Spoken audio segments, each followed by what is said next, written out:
All right, but let's keep going on here. And this first story up, folks, tells us everything we need to know. The one clickbait quote right here tells us everything we need to know about Matt Nagy and this Bears team. There was no plan, and if there was a plan, it was a shitty plan. So here we go. Bears Justin Fields hopes new coaching staff will, quote, will just tailor the plays to my skill set. Why are we in 2022 still demanding this, folks? This should be a qualification for a head coach. That should be in the interview process. All right, what is your offensive game plan here? All right, show me your offensive game plan. Okay, this is it. All right, are you willing to tailor this offense that you have for your players? And if you say no, you end the interview right there. Okay, you're not going to be hired. You must tailor the offense to your skill set, to your players. Why is this why are we still debating on this? Why are players still having to kick and scream for this to happen? Why are coaches just not doing this in general? I don't get it. Once again, why you need an offensive-minded coach, because they know this. Hey, well, most coaches do. Once again, Adam Gase doesn't. He never got the memo that, hey, you should be doing this. Tailoring your playbook to your quarterback, to your weapons offensively, a la Mike McDaniels tailoring the playbook to Deebo Samuel last season. Yes, that's why everybody should be high on the Dolphins. I'm telling you, the Dolphins will win the Super Bowl this season, folks. We've already bet $10,000 on it. We don't need to prove it anymore, okay? The Dolphins will win the Super Bowl this year single-handedly because of Mike McDaniel's genius at the head coaching position, offensive-minded head coaching position. So, what the hell was your plan, Matt Nagy? There was no plan. And if there was a plan, it had nothing to do with tailoring the offense to Justin Fields. So what good of a plan was it at that point? Matt Nagy, you should be ashamed of yourself for getting this man a little bit off. He's a little bit behind the eight ball now because of Matthew Nagus, yes? And now we've got the new Bears head coach who we don't love.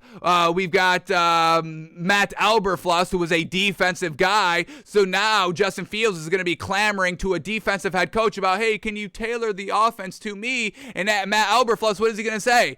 Ask the offensive coordinator to do that? If the offensive coordinator says no, I'm sorry, Justin, he's going to do it his way. He's the coach. You got to listen. He's the authority figure. You got to listen to him, right? So this is truly going to prove whether Matt Eberflus is a good coach or not. You must be demanding. You hear your quarterback say this. If your offensive coordinator is not listening, it's up to Matt Eberflus, the head coach, to demand you retool the offensive playbook to Justin Fields. Man, so let's go into this article. Let's see what Justin Fields is saying. See if we get any nuggets of information here. And let's see what this man truly has to say. So here we go. First, lead up to the first quote. Justin Fields enters a pivotal year 2 with a new Chicago Bears coaching staff that already has the young quarterback feeling better about his process. Now, before we go into the quote here, I don't know if it's a pivotal year 2. This is not a make or break year for Justin Fields. He was held back year 1. This is a little bit of I call this a free year for Justin Fields. I don't know if there's even any pressure on Justin Fields. There's pressure on Justin Fields to perform just in the national media sense because they will knock Justin Fields. Absolutely, folks. The media will be ruthless and relentless if Justin Fields struggles this season. But I don't know if it's truly a do or die or even a pivotal year for Justin Fields. Next year, definitely. This year, I think we give him a free pass this year because of his dysfunction year 1.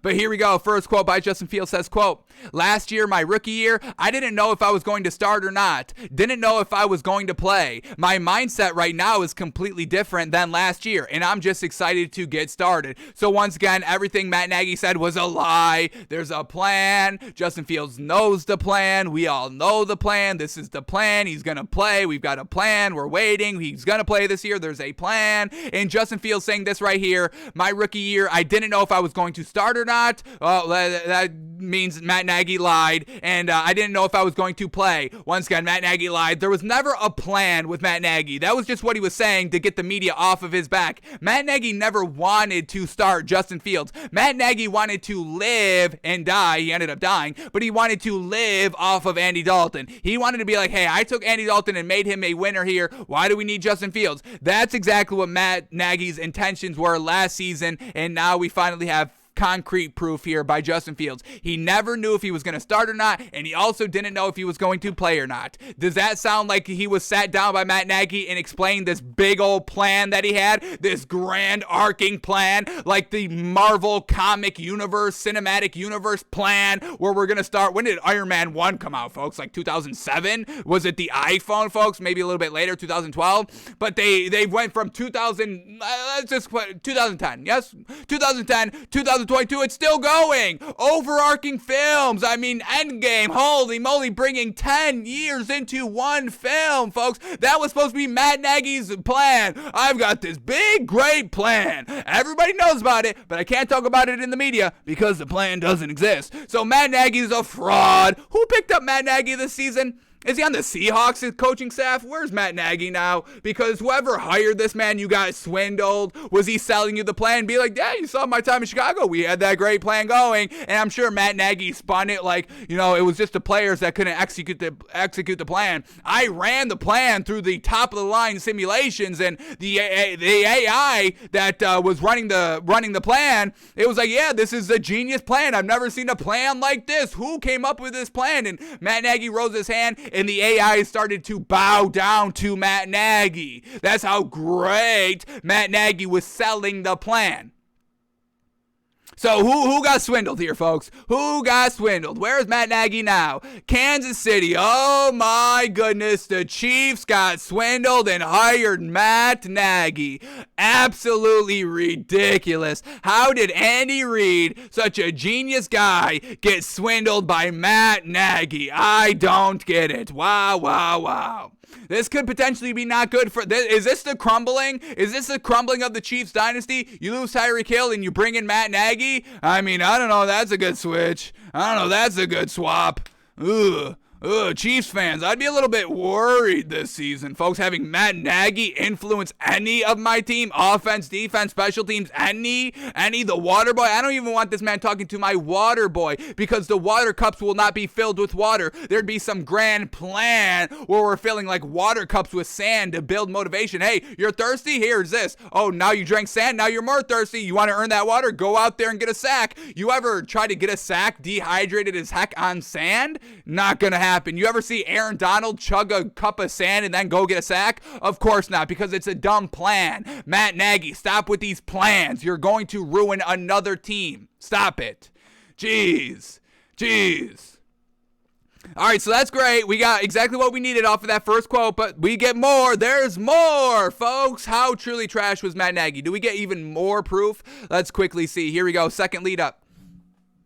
The previous coaching staff never seemed to know how to properly mesh field skill set to the offense, which produced a square peg, round hole situation. The second-year signal caller hopes the new staff will fit him better. Once again, there was never a plan. They didn't even know how to utilize him in the offense. So how are you going to plan if you can't even utilize him in the offense and tailor the offense to him? What is your plan entailing then? Please show us, Matt Nagy. Now we are demanding. Last year, obviously you can't say the plan because you're not going to give your plan to all the other coaches and all that so they can game plan and plan off your plan. So Matt Nagy, now that you have no longer affiliated with the Bears, now that you have no control over Justin Fields anymore, I am demanding, Matt Nagy, you release your big plan. Show us your big plan that you had under lock and key, biometric thumbprint, because that's how fraudulent the plan was. Had to get it locked behind biometric security.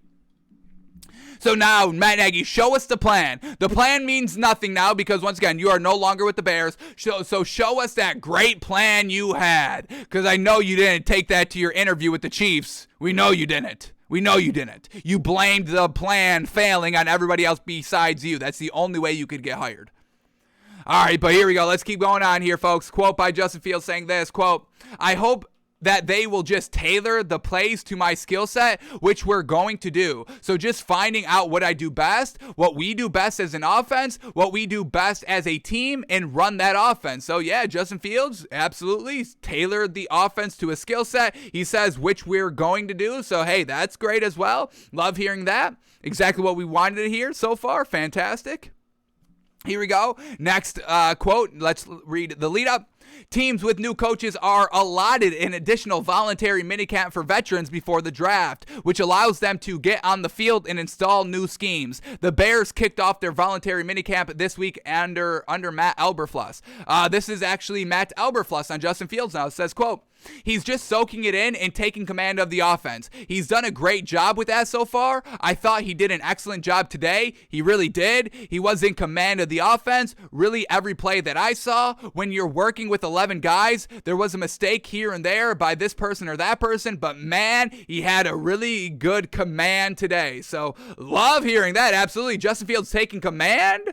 Absolutely getting it done in every single play. Yes, sir. Go get it done, Justin Fields. Now that he's got the support around him, truly this guy is the limit. So folks, Bears, all right, kind of trending up in my direction. Now we truly know, I mean, we always knew, but now we truly have full information that, hey, this was Matt Nagy holding this team back. Justin Fields can pretty much play. He can be competitive at most, or at minimum right now, I would say game manager, and we'll see if he can increase that role through this season, performing very well. So Justin Fields feeling good. The offense is going to be tailored to him. Everybody knows it. Matt Eberflus, defensive guy, being impressed by him, fantastic, and he's showing that command of the offense. So everything's looking good here in Chicago so far, fantastic, and the Chiefs got absolutely swindled by Matt Nagy. We'll see how that plays out for both sides here.